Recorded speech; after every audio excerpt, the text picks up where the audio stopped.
저는 오늘 이 말씀 가지고 여러분과 함께 좋은 믿음이란 무엇인가 라고 하는 그런 제목으로 좀 은혜의 말씀을 나누기를 원합니다. 지금은 이제 수천하셔서 천국에 계신 어머니에 대한 그 이미지를 떠올리면 그래도 저에게는 기도하는 어머니였다라고 하는 그런 생각이 듭니다. 근데 그게 기도하는 게 습관이 잡히신 계기가 있었어요. 그러니까 제가 한 30년 전에 군대에 입대를 할 때에 어머니가 이제 장남이 군대에 입대를 하니까 몸 건강하게 무사히 돌아오게 해달라고 하는 마음으로 철야 기도를 가시게 됐던 거죠. 그래서 제가 복무하는 27개월 보름 동안 하루도 빠지지 않으시고 교회 철야 기도를 나가셔서 기도를 하셨습니다. 그리고 제가 몸 건강하게 제대를 했습니다. 그런데도 불구하고 어머니는 이 기도를 포기하지 않으셨어요. 제대를 했음에도 불구하고 이미 이제 그게 습관과 몸에 배셨기 때문에 매일같이 눈이 오나 비가 오나 교회 철야 기도에 나가셔서 거의 새벽 1시까지 기도하시고 그렇게 돌아오시는 일상을 반복을 하셨던 거죠. 그런데 군 생활을 제가 시작하기 전에 하나님 앞에 기도했던 것이 두 가지가 있었습니다. 제가 고등학교 1학년 때 저희 집 가세가 기울어서 단칸방으로 이렇게 이사를 가야 되는 그런 어려운 상황이 놓이게 되었어요. 그래서 제가 이제 대학에 신학교에 입학을 하고 나서 하나님 앞에 그렇게 기도했어요. 하나님, 제가 군대 갔다 오고 나면 우리 집안의 사정이 좀 더 좋아졌으면 좋겠습니다. 그 기간 동안 하나님 무사히 군대 갔다 올 테니까 저희 집안의 삶을 좀 나아지게 해주세요. 그리고 또 한편으로는 어머니가 저렇게 열심히 기도를 시작하셨고 기도하고 계시다고 하니 뭔가 우리 집안에 변화가 일어나겠구나. 저렇게 하나님 앞에 매달리면 분명히 우리 집안의 경제적인 문제도 좀 해결이 되어지고 좀 좋아지겠구나. 이런 기대치가 제 안에 있었던 거죠. 근데 제대를 하고서 집에 딱 돌아와 보니까 바뀐 게 아무것도 없는 거예요. 제가 군대에 가기 전과 군대를 갔다 온 이후에 약 3년의 시간이 흘렀음에도 불구하고 집안의 상황은 나아진 게 아무것도 없었던 거죠. 그래서 제가 그런 생각을 해봤어요. 저렇게 하나님 앞에 매일같이 3년이라는 시간을 부르짖으며 기도했는데 어머니가 왜 하나님께서는 저 기도에 응답해 주시지 않으셨을까? 내가 기도한 거에 대해서 응답받지 않았다는 것이 여러분 충격이 아니라 어머니가 그렇게 3년 동안 하루 빠짐없이 철야 기도를 했는데도 불구하고 응답되어지지 않는 현실의 모습을 보면서 제 안에 기도에 대한 불신이 생기기 시작을 한 거예요. 기도해도 소용이 없구나.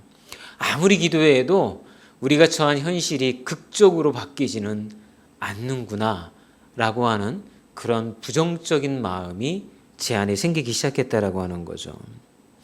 근데 여러분, 그렇다고 해서 우리 신앙의 어떤 패턴이 바뀝니까? 우리가 배운 게 도둑질이라고 어려서부터 신앙생활을 해왔던 분들은 아니야.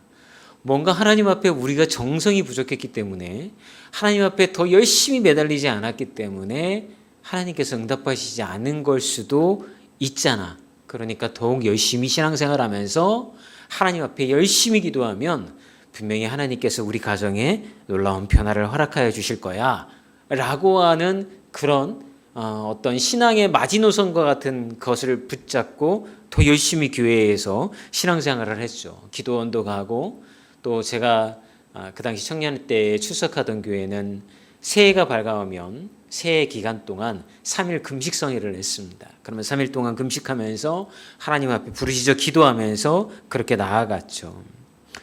여러분, 겉으로 보기에는 제 모습은 너무나도 믿음 좋은 사람이에요. 그렇지 않습니까? 하나님을 붙들고 금식하며 기도하고 예배에 최선을 다하기 위하여서 교회 생활에 정말 열심을 내고 청년에 뛰었기 때문에 청년부 활동도 정말 열심히 하면서 하나님을 그렇게 붙잡았죠.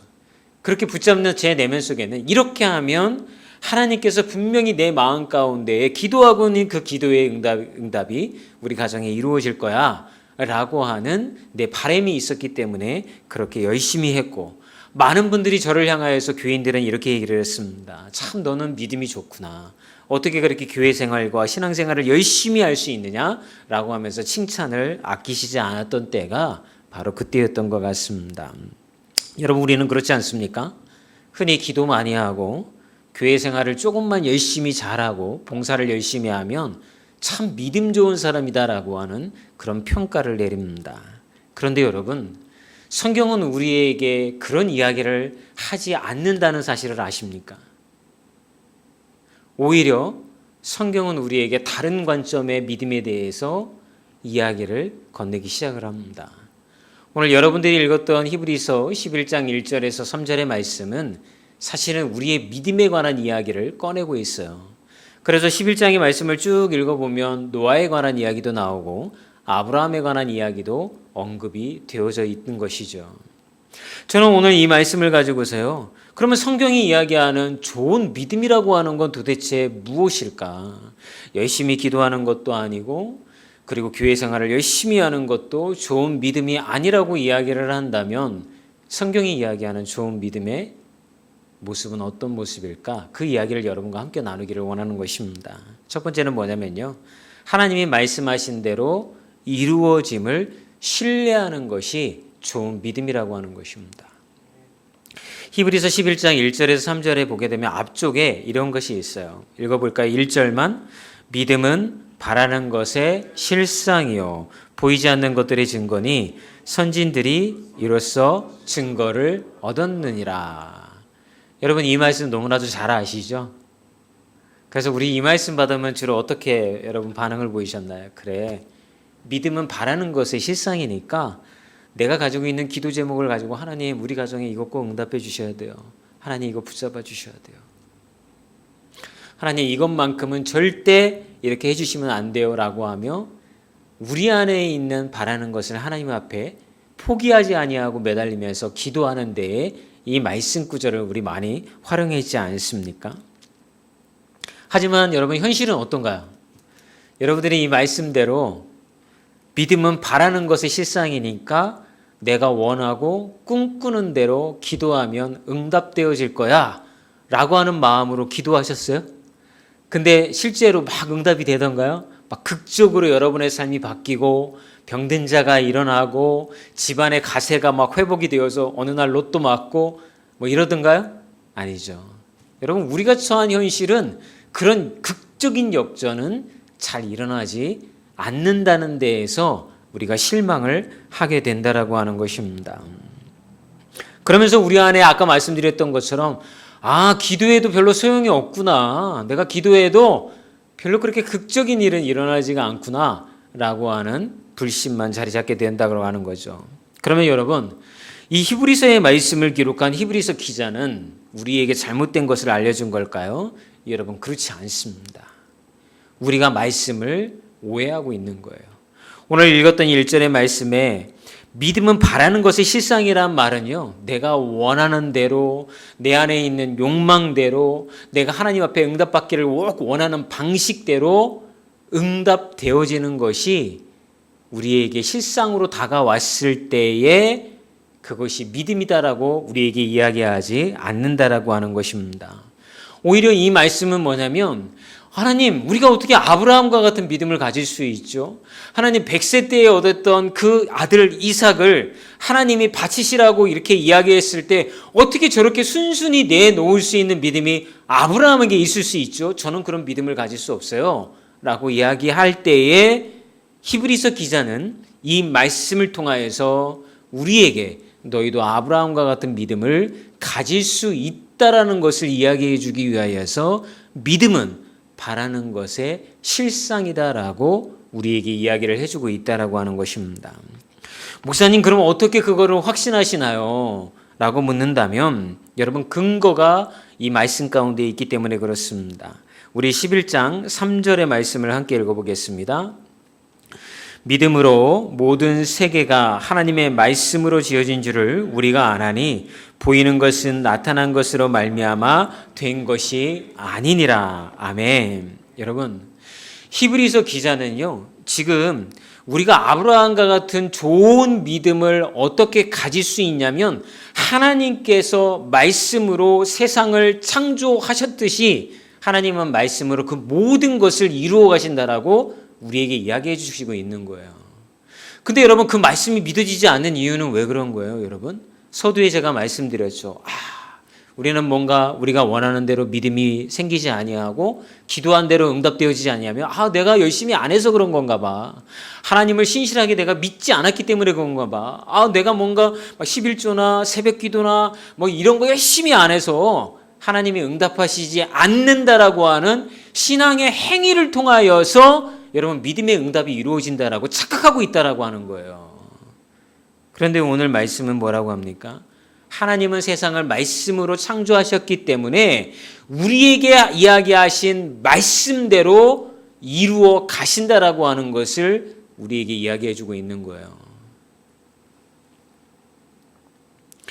그래서 히브리서 11장 1절에 믿음은 바라는 것의 실상이라는 말은요, 내가 원하는 대로 될 것을 믿는 것이 믿음이 아니라 하나님께서 그렇게 되리다 라고 선포하신 것, 그것이 그대로 이루어진다라고 하는 얘기를 히브리서 기자는 우리에게 이야기해 주고 있다라고 하는 것입니다. 여러분, 우리는 하나님의 계획을 알 수가 없습니다. 여러분이 잘 아시는 것처럼 믿음 좋은 스데반 집사님은 전도하러 나갔다가 유대인들의 돌을 맞아서 여러분 하루 만에 순교를 합니다. 그리고 하나님이 귀하게 사용하시겠다라고 마음먹어서 사용하셨던 바울은 믿음 좋은 스데반 집사님에게 돌을 던져서 죽이는 일에 동참했던 한 사람이었습니다. 여러분, 하나님의 계획은 우리는 알 수 없습니다. 어떻게 해서 우리의 삶을 인도해 가시고 어떻게 우리의 믿음을 이끌어 가시는지 우리는 우리의 머리와 상식으로는 이해할 수가 없게 되어지는 것이죠. 여러분, 말씀을 준비를 하다가 이런 생각이 들었습니다. 여러분이 잘 아시는 교회 오빠 이관희 집사님을 여러분 기억하실 겁니다. 겉으로만 보면 여러분 얼마나 믿음 좋은 교회 오빠였습니까? 한 교회의 집사님이셨고 정말 신실하게 찬양을 인도해가며 말씀대로 살려고 발버둥 치는 그의 인생을 보면 어떻게 저렇게 신앙생활을 잘할 수가 있지? 이렇게 감탄밖에 할 수 없는 것이 그분의 인생이었죠.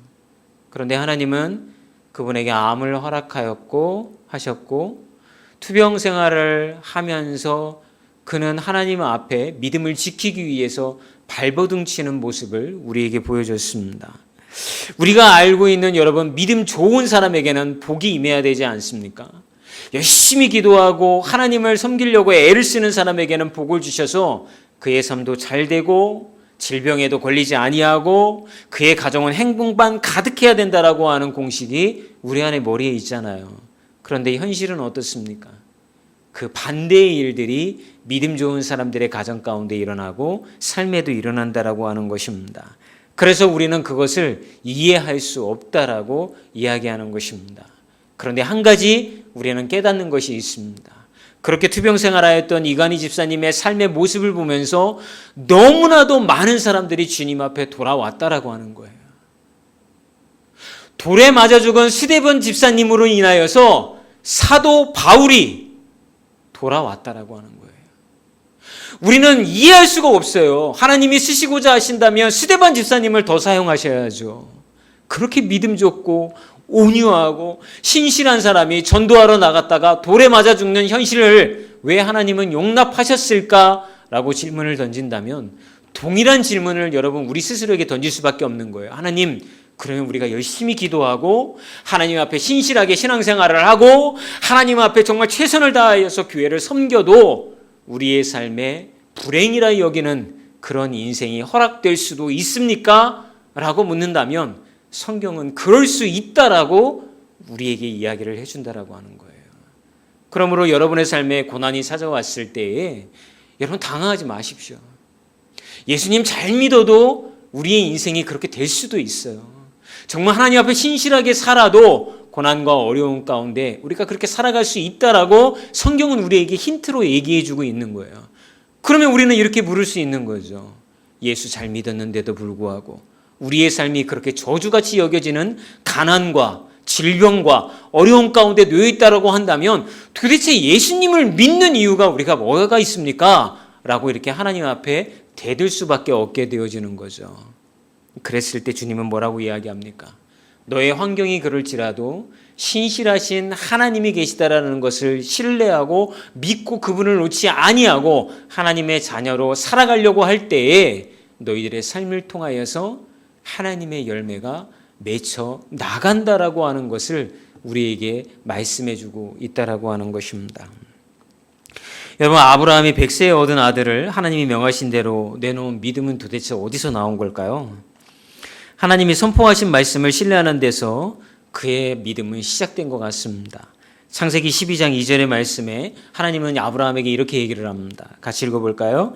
내가 너로 큰 민족을 이루고 내게 복을 주어 내 이름을 창대하게 하리니 너는 복이 될지니라. 여러분, 이 말씀을 아브라함이 받았던 데가 어디예요? 그의 고향 갈대아 우르였어요.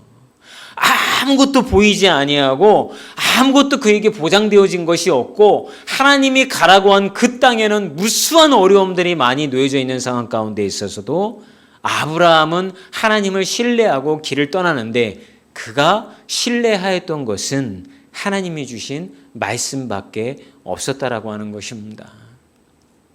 여러분, 우리의 인생이 어려움을 겪고 내가 신실하게 하나님을 섬겨도 고난 가운데 있다 하더라도 우리가 하나님의 말씀을 신뢰하면 어떤 열매들이 우리에게 맺혀지게 되어지냐면 우리가 감히 상상할 수 없는 하나님의 열매가 우리의 삶을 통하여서 세상 가운데 드러내진다라고 하는 거예요. 그런데 여러분, 우리는 끊임없이 하나님 앞에 이렇게 얘기하고 있는 거예요. 하나님, 내가 열심히 믿었잖아요. 열심히 기도했잖아요. 그러니까 저에게 주실 게 있잖아요. 남들보다 잘 되는 인생을 저에게 주셔야 하는 거잖아요. 거기에 여러분 믿음을 꽂는다라고 하는 거예요. 그래서 성경은 그것을 약속해 주지 않는다라고 하는 것입니다. 오히려 그런 상황 가운데 있어서도 나를 신뢰하고 내가 너를 포기하지 않으니 너도 나를 붙잡은 손을 놓지 말라라고 하는 믿음의 도전을 우리에게 주고 있는 것이죠. 그리고 실제로 그들이 고난과 어려움 가운데 놓여 있더라도 여러분, 하나님을 포기하지 아니하고 묵묵하게 그 길을 걸어갔던 사람들을 통하여서 하나님은 예상치 못했던, 우리가 예상치 못했던 놀라운 열매들을 이 세상 가운데 보여주신다라고 하는 것입니다. 그러니까 여러분, 여러분의 인생이 조금 뭔가 남과 비교하여서 가지지 못했다 하더라도, 여러분의 인생이 여러분이 기대하는 것만큼 잘 되어지지 않았다 하더라도 여러분 실망하지 마세요. 여러분, 어떤 분들은 밤에 잠을 자지 못하지 않습니까? 걱정과 근심 때문에 여러분 우리는 잠을 이루지 못합니다. 그런데 여러분, 잠을 잘 잘 수 있는 거는 다른 게 아니에요. 우리에게는 무엇이 주어져 있어요? 우리에게는 하나님의 약속의 말씀이 주어져 있다라고 하는 거예요. 하나님이 우리를 사랑하시어서 선하신 그 하나님이 합력하여서 선을 이루시는데 그 선함은 우리의 잘됨의 빙점을 찍는 선함이 아니라 하나님의 뜻과 계획과 열매를 비록 망가져 보이는 우리의 인생을 통하여서도 귀한 열매를 맺어 주신다라고 하는 약속의 말씀을 이미 우리에게 주셨다라고 하는 거예요. 그러면 여러분, 믿음이 좋은 사람은 어떤 사람입니까? 그 약속의 말씀을 신뢰하는 거예요.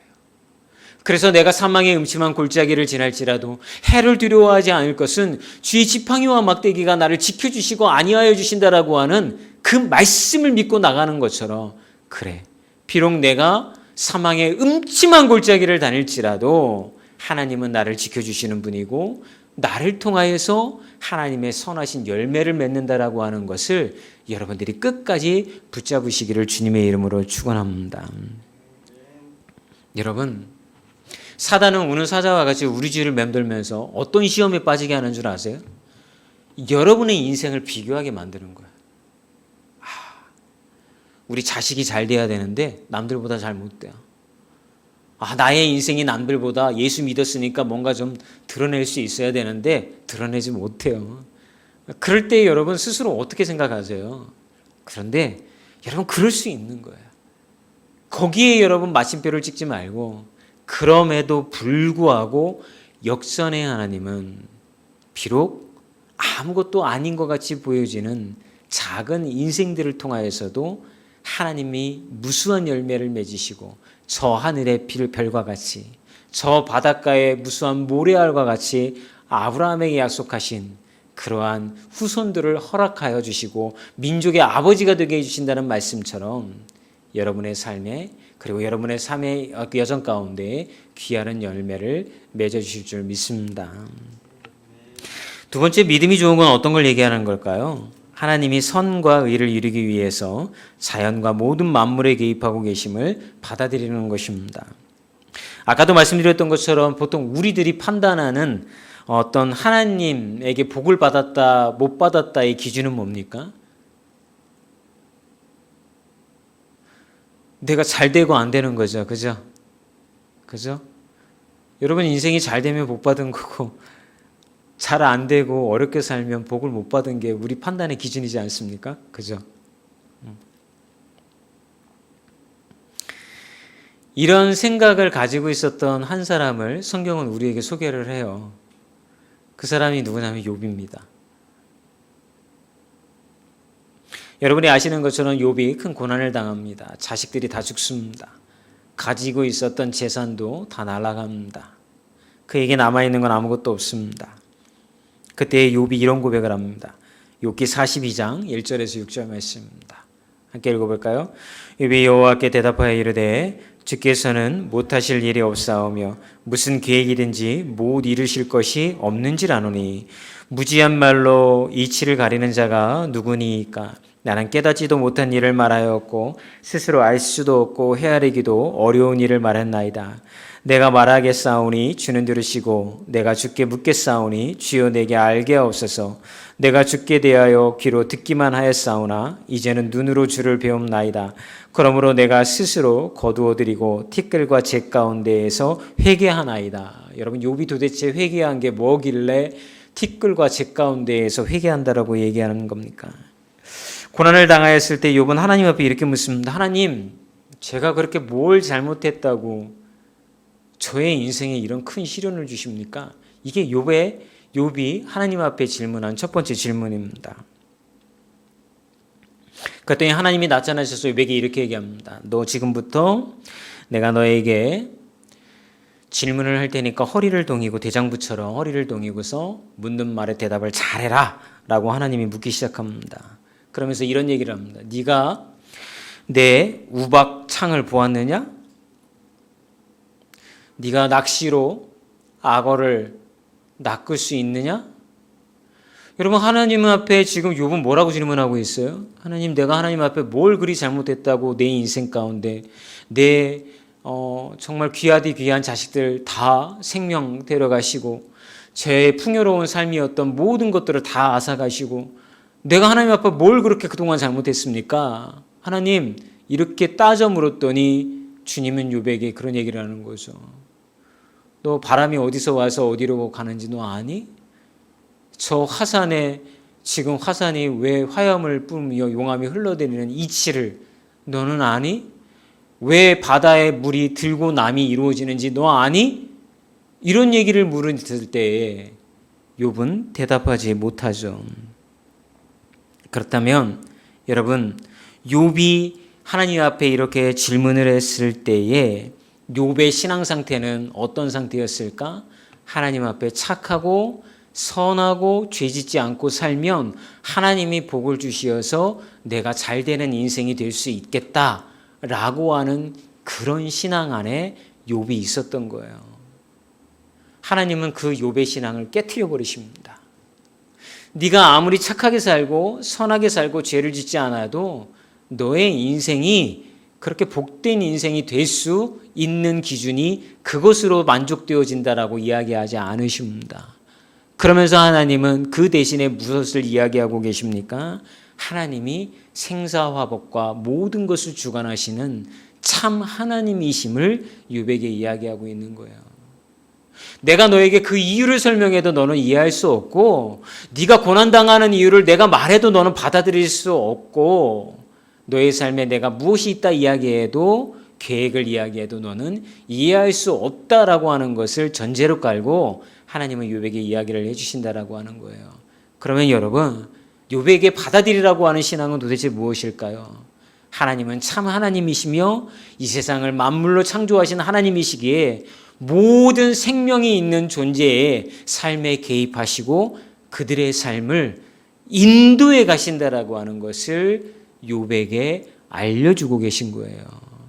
그때서야 욥은 무릎을 탁 치면서 하나님 앞에 그렇게 얘기합니다. 하나님, 제가 잘못했습니다. 모든 존재의 인생에 개입하셔서 의와 성과 복과 영광을 이루시는 분이 하나님이심을 제가 믿습니다. 이게 욥기의 결말인 것입니다. 여러분, 결국 믿음이란 우리에게 하나님을 알려주시는 것입니다. 우리의 노력이나 정성을 통하여서 우리의 믿음이 나아지지 않아요.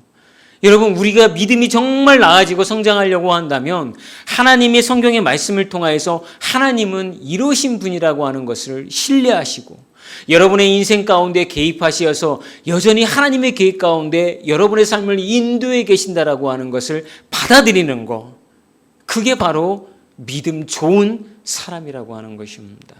그럴 때 여러분, 우리는 하나님 앞에 기도의 모습이 달라질 수가 있는 거죠. 예전에 욥과 같을 때는 어떻게 기도합니까? 하나님, 이 문제도 해결해 주세요.